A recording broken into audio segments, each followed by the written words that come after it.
빌립보서 4장 4절에서 5절 말씀 함께 읽도록 하겠습니다. 빌립보서 4장 4절에서 5절 말씀 함께 읽을게요. 주 안에서 항상 기뻐하라. 다시 말하노니 기뻐하라. 너희 관용을 모든 사람에게 알게 하라. 주께서 가까우시리라. 아멘. 사람은 항상 결핍을 얘기한다라고 이야기합니다. 그래서 교회를 보면 한간에서는 그런 우스개 이야기도 하죠. 사랑의 교회. 저기는 사랑에 대한 그 갈증이 큰가 보다. 뭐 이런 식입니다. 우리 교회는 평강이 없는 걸까? 이런 건 잘 모르겠지만, 네, 사람이 가장 갈망하는 걸 타이틀에 단다라고 이야기하죠. 오늘의 관련된 내용은 기쁨인데요. 바울이 빌립보 교회와 데살로니가 교회에 있어서 이 기쁨에 대해서 같은 이야기를 합니다. 오늘도 주 안에서 항상 기뻐하라. 데살로니가 교회는 무슨 이야기냐면 쉬지 말고 기도하라. 이렇게 이야기를 했죠. 근데 아까 우리 오전 예배 때 봤지만 지도를 이렇게 봤을 때 빌립보 교회와 데살로니가 교회는 마게도니아라는 이방 땅에 있었던 교회였어요. 그리고 이 교회에게 바울이 다시금 한번 주 안에서 기뻐하라 라고 이야기하는 건 이곳에서 신앙을 지키고 산다라는 것, 또는 복음을 전한다라는 게 쉽지만은 않은 동네라는 걸 우리는 알 수 있습니다. 사람이 항상 기뻐할 수 있느냐라는 것은 여러분 불가능합니다. 물론 이게 의학적으로는 할 수 있어요. 슬픈 마음이 계속 생길 때마다 항우울제 주사를 맞으면 돼요. 막 우울함이 찾아올 때 우울함 주사를 딱 맞으면 우울함이 사라지게 됩니다. 이건 지금 우리 성경에서 이야기하는 것, 바울이 권면하는 내용이 지금 항우울제를 맞으십시오, 이런 내용을 이야기하는 것이 아닌 겁니다. 바울은 그런 방식으로의 외형적 기쁨을 유지하라라고 이야기하는 것이 아니라 주 안에서 항상 기뻐하라 라는 것입니다. 주 안에서라는 게 중요해요. 내가 말하는 것은 세상의 기쁨이 아니라 주 안에서 누릴 수 있는 기쁨을 이야기하는 거예요. 이건 마법과 같이 빌립보 교회 성도 안에서도 주님과 교제하는 사람들만 알 수밖에 없는 그런 은밀한 암호와 같은 언어예요. 너 알잖아. 주님과 연합해서 얻는 기쁨이 뭔지를 알잖아. 그 기쁨을 항상 마음에 간직하고 살라라는 것인데요. 주 안에서 기뻐하라는 의미는 예수님이 내 안에 계신다라는 걸 믿으면 기쁨이 된다는 겁니다. 즉, 이건 무슨 이야기냐면요. 여러분이 바로 기쁨의 존재입니다라는 거예요. 바울이 이야기하는 거예요. 주 안에서 항상 기뻐하라는 건 여러분이 기쁨의 존재이십니다라는 거예요. 그런데 밖에 빌립보 지역에 가보면 사람들은 기쁨을 어떻게 얻으려고 하는가? 환경을 통해서 얻으려고 하는 거예요. 맛집을 갑니다. 왜요? 맛있는 걸 먹으면 행복하거든요. 호르몬이 나오거든요. 여행을 가면요, 호르몬이 나와요. 연애를 하면요, 호르몬이 나옵니다. 이런 환경의 변화를 통해서 기쁨을 누리려고 하는 거예요. 그 사람들은 내가 환경을 만든다고 내가 기쁨을 만든다라고 생각하지만 주 안에 있는 사람들은 환경을 조성하신 분, 그분이 바로 하나님이다라는 걸 인정하는 것입니다. 이게 굉장히 중요해요. 내 환경이 다른 사람들이 볼 때는요, 기쁠 때도 있고 슬플 때도 있습니다. 그러나 내 모든 길을 하나님께서 예비하시고 계획하셨고 이루시고 계신다라는 걸 진짜로 믿으면 나는 그 하나님을 믿는 믿음 안에서 기뻐할 수 있는 거예요.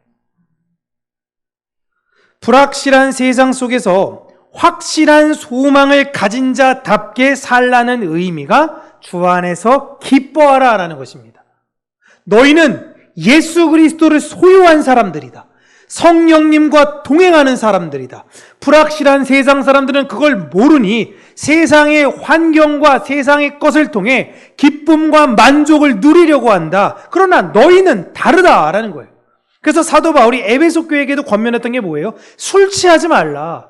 이건 세상의 기쁨이야. 세상이 원하는 것인데 너희들은 성령님이 계시잖아. 너희들은 성령에 취해야 된다라는 것입니다. 그냥 술 먹지 마. 이런 내용을 넘어서서 세상의 것으로 내 안에 얻을 환경으로 기쁨을 소유하려고 하지 말라라는 것입니다.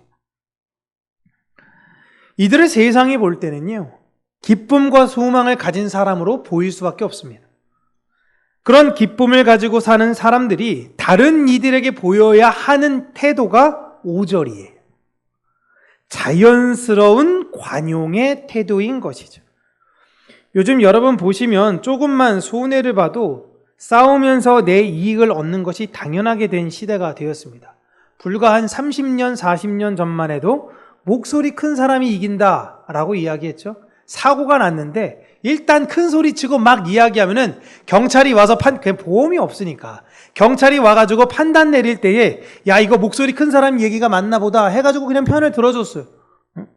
그리고 그런 오해들이 많이 있는 게 많이 줄어들어가지고 이제 세상이 꼭 굳이 목소리를 크게 내지 않아도 충분히 나의 의견에 대해서 어필할 수 있는 시대가 되었는데 이상하게 세상이 더 강팍해진 것 같아요.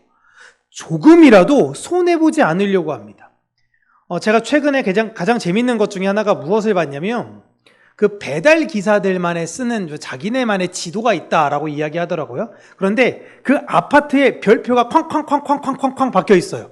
뭐지? 라고 하는 거예요. 뭐 미아리에도 있는데 이름 굉장인데 여기는 배달 거부 아파트래요.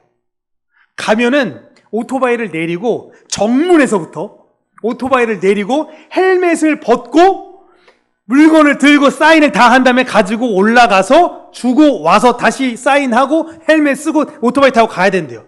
너무 짜증난대. 너무 짜증나서 안 가야 되는 그 아파트 목록을 자기들끼리 그렇게 해놓더라고요.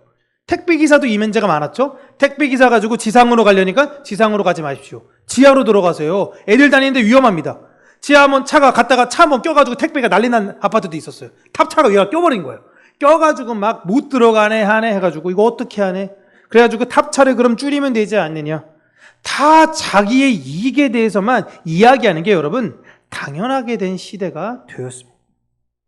내 권리라면 끝까지 주장하는 것이 당연하게 여기는 시대가 됐어요.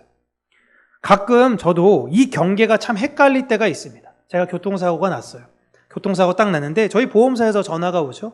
네, 이제 고객님 몸 괜찮으십니까? 얘기하는데, 제가 잘 몰랐을 때, 차 막 모닝 끌고 다니고 잘 몰랐을 때, 자, 이거 지금 보니까 이렇게 됐고 했는데, 상대편 거는 저희 있는 보험료에서 물어주고, 고객님 거는 한 30만원 드릴 테니까 그거 안에서 잘 해결하세요. 그때 저는 30만원 준다니까 그걸 해결되나 보다 생각해가지고, 그냥 예 하려고 했어요. 그러다가 이제 주변에 얘기했는데, 세상 등신천지가 돼가지고, 상대방 것도 네 걸로 해주고 네 것도 네 걸로 하고 그 뭐야 그게 해가지고 그럼 안 됩니까? 그래서 다시 전화해가지고 막 물렀거든요. 그러니까 나중에 한 100만 원 넘게 주시더라고요. 그 상대편 보험사 걸 우리가 하고 우리 거는 그러니까 저기 거 고쳐주고. 그러니까 이거 했을 때 제가 되게 많이 한 대 맞은 것 같아요. 아니 그냥 해줄 수 있는 걸 왜 꼭 이렇게 해야지 이렇게 주는 걸까? 이게 사실 되게 속상했어요. 그래서 저는 이 경계가 되게 헷갈릴 때가 있어요. 내 권리를 주장해야 될까? 때로는 내가 져줘야 되는 걸까? 물론 저는 여러분들에게는 누군가가 여러분의 그런 관용과 사랑의 마음을 이용하려는 것이 보이게 되면 거기에 넘어가지 말라고 이야기할 겁니다. 사랑은 하되, 이해는 하되, 내가 무조건적 손해본다 그래서 상처받고 괴로워하면서까지 그렇게 떠안지는 마세요 라고 이야기는 할 건데, 그러나 할 수 있는 대로 예수님의 마음으로 다른 이들을 헤아리고 배려해서요, 좀 용서가 이제 실종된 시대 속에 손해받는 것, 그리고 어떤 그런 것들이 잃어버린 시대 가운데에 참 평화가 무엇인지를 잘 알려주셨으면 좋겠어요. 그리고 여러분들이 여러분의 것을 주장할 때에 감정에 휩싸여 가지고 다른 사람들을 공격하지는 마시고 잘 권면해 주시는 분들이 되셨으면 좋겠어요. 정확하게 하시는 것. 예수님의 사랑을 아는 사람들은요, 이 세상에서 볼 때 굉장히 자연스럽게 흘러가는 물과 같은 사람들입니다. 굉장히 그냥 유연하게 흘러가는 사람들로 보여요. 바울은 빌립보 교인들에게 힘들고 어렵고 나만 손해보는 것 같은 생각이 들 때, 내 안에 기쁨이 실종되고, 이제 세상 참 어렵다. 참 이렇게 내가 예수 믿는다고 해서 언제까지 이렇게 당해야 되지? 라는 그러한 마음이 들 때, 주님이 우리와 함께 계시고 우리는 그 나라를 향해 가고 있으니 그 사실 하나만으로 기뻐하며 살기에 충분하지 않으십니까? 라고 다시 한번 이야기하는 거예요. 그때 그 비밀스러운 암호와 같은 언어를 받아들은 사람들은 그렇죠. 내가 주님과 첫사랑 때 그렇게 고백했죠. 내가 주님 한 분만으로 만족하겠다. 라는 그 고백을 했었죠. 그리고 그게 실제화됐고, 그런데 하나님, 내가 그 마음을 잃어버렸네요. 내가 다시금 주 안에서 기뻐하며 살겠습니다. 라고 고백하고 도전하게 되도록 바울이 빌립보 교회 그리고 데살로니가 교인들을 격려했어요.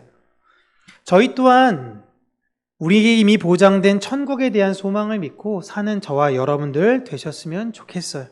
그 사실을 믿고 있는 우리도 그 마음 하나로 충분하다라는 것을 고백하며 사는 저와 여러분들 되시길, 또한 우리 평강교회가 그런 교회가 되기를 주님의 이름으로 축복합니다.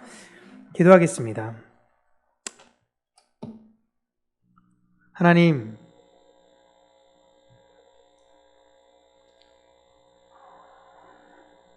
세상에서 줄 수 없는 어느 환경, 어느 상황에서도 항상 유연하며 안정적이었던 그 기쁨, 그 평안, 그것을 우리에게 선물과 같이 주셨으니 우리가 그 마음을 잘 지키고 세상 속에 그 마음을 빼앗기며 살아가는 것이 아니라 우리를 온전케 만드신 주님만을 바라보며 믿음의 길을 걸어가는 우리 평강교회 모든 성도님들 되시기를 원합니다.